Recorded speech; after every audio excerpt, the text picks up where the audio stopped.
కర్మ ఎవ్వరిని విడిచిపెట్టదండోయ్.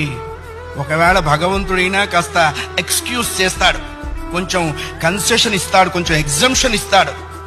కర్మ చస్తే ఇవ్వరు. 1000 ఆవులు 1000 దూడలు ఉన్నాయి.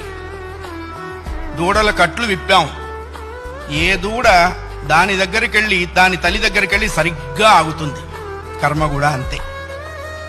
అవశ్యం అనుభోక్తవ్యం కృతం కర్మ శుభాశుభం.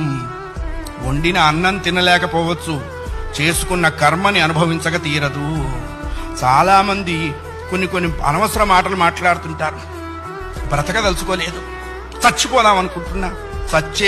చావుడేటువంటిది ఏదో ఏటీఎం కార్డు పెట్టంగానే డబ్బులు వచ్చినంత ఈజీ అనుకుంటాడు. నువ్వు అనుకోంగానే చచ్చిపోతే నువ్వు చేసిన కర్మ అంతా ఎవడు అనుభవిస్తాడు?